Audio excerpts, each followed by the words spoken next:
Welcome to today's explainer. Look, if you've ever felt completely intimidated by the idea of learning German, you're in the exact right place. Today, we're diving deep into the German Mastery Handbook, completely demystifying A1 grammar. We're going to stop looking at German as this chaotic, impossible mountain to climb, and instead treat it like what it actually is, a highly logical, incredibly predictable system. Think of it like math or coding.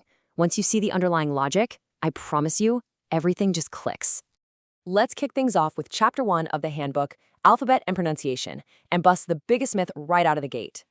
People think German pronunciation is this impossible beast. It's really not. Honestly, English is the chaotic one. I mean, look at words like tough, though, and through. The OUGH changes pronunciation literally every single time. It's wildly unpredictable. German doesn't do that. It's a language of strict rules. You just need to adopt what I call the robotic mindset. One spelling equals one pronunciation, every single time. Once you know the rules, you can read almost any new word correctly, even if you've never laid eyes on it before. All right, to get us to that point of total clarity, here's our roadmap for today's crash course. We'll start with sounds and numbers, then move into pronouns and the verb engine. After that, we'll tackle genders and articles, break down the infamous 4 cases, and finally wrap up with what I call the case detective. So, Part 1, Sounds and Numbers, the real building blocks. Jumping into Chapter 2 of the handbook, numbers from 0 to 100. Numbers are fantastic, right? They pop up everywhere, shopping, dates, ages. So they give you these great, immediate, quick wins. But more importantly, seeing how German handles numbers gives you a sneak peek into that math-like logic we talked about. Take the number 21. In English, we say 21. 10's digit first, 1's digit second. German completely flips this. They say the 1's digit before the 10's digit. Now, what's really interesting about this is that it surprises pretty much everyone at first, but it follows an incredibly strict, unwavering rule. Let's actually break down how this works. It's what we call the small plus und plus big sandwich rule. You literally just take the small number, the 1's digit, which is ein or 1, then add und, meaning and, then tack on the big number, the 10's digit, which is 20 or 20. So 21 becomes 21, literally 1 and 20. Just picture a sandwich. The small number is your top slice, und is the filling, and the big number is the bottom slice. And the best part? This perfectly predictable pattern works for literally every single number from 21 all the way up to 99. All right, moving right along to Part 2. Pronouns and the verb engine. Diving into Chapters 4 and 5 of the handbook here, if you think of a sentence like a car, the verb is absolutely the engine making the whole thing run. No engine, the car goes nowhere. And that brings us to a word that usually terrifies beginners, conjugation. But seriously, don't let it scare you. Conjugation simply means changing the verb depending on who is doing the action. That's the whole shebang. I mean, we do this in English all the time without even batting an eye. We say, I eat, but then we say, he eats. See? We change the verb. German just does this a little more frequently so it can give us more specific information about the subject. And here is your master key for present tense verb conjugation. Every single regular verb has a stem and an ending. Take a verb like lernen, to learn. The stem is learn. Figuring out the subject first will always tell you exactly how to change that ending. For ich, I, you just pop an E on the end to make lerne. For du, you, add an ST to make lernst. And for sie, is, you add a T for lernt. The beautiful thing here is the pattern. You don't have to memorize 1,000 different words. You just learn these few little endings, plug them right onto the stem, and boom, you've instantly unlocked hundreds of verbs.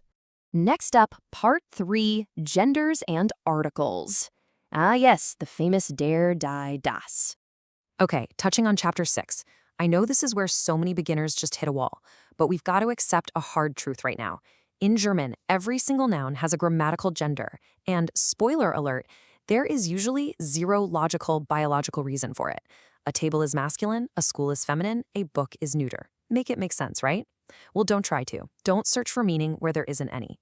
Instead, try the colored hat trick. Just imagine every noun is wearing a colored hat. Der is masculine, so picture a blue hat. Die is feminine, picture a red hat.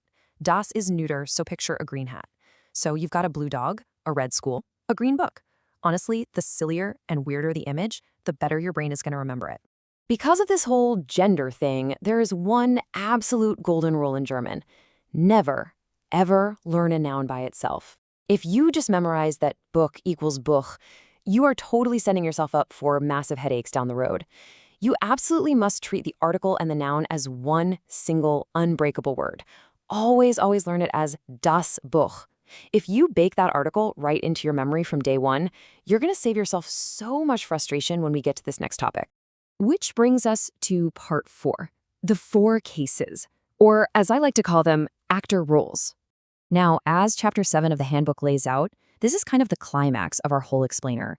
It's usually where people get totally lost, mostly because textbooks just love throwing massive tables at you and saying, hey, memorize this. Well, we aren't doing that. We're going to look at the 4 cases as a system of actor roles in a movie. So the crucial point here is understanding what a case actually is. Basically, a case just describes the specific role or job a noun plays within a sentence. Is the noun the subject doing the action? Cool, that's the nominative. Is it the direct object receiving the action? That's the accusative. Is it the receiver of something? Dative.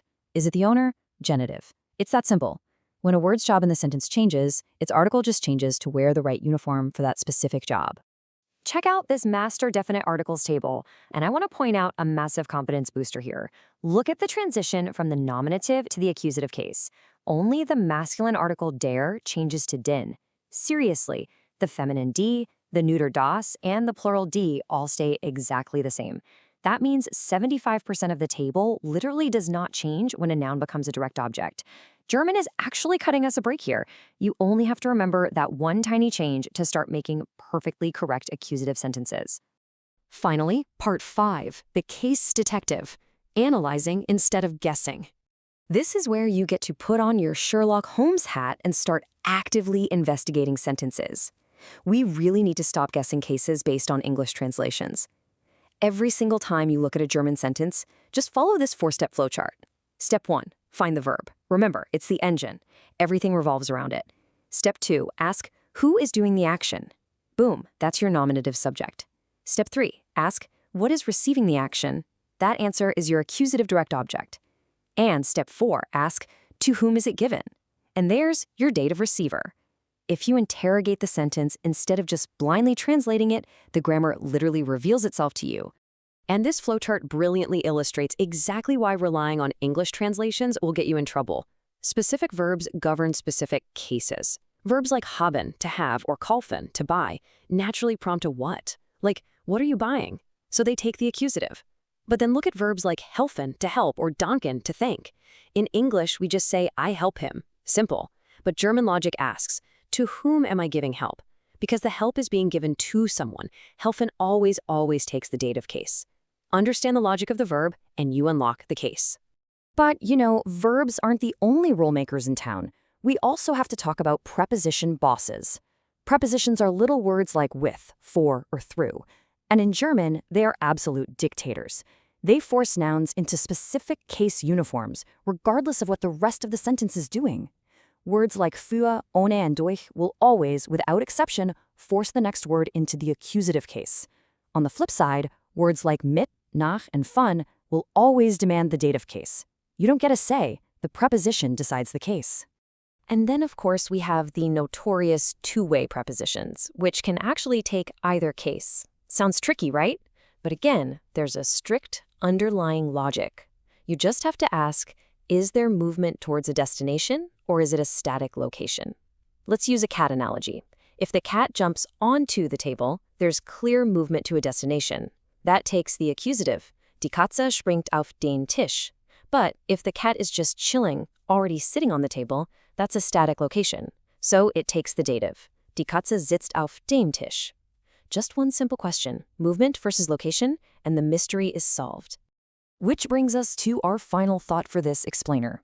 As we've seen throughout these chapters, German grammar isn't just a list of random, chaotic tables you have to blindly memorize, it's a highly logical system. Grammar always comes after understanding what is actually happening in the sentence. You've now got the exact blueprint, the detective tools, and that robotic mindset needed to break down A1 German.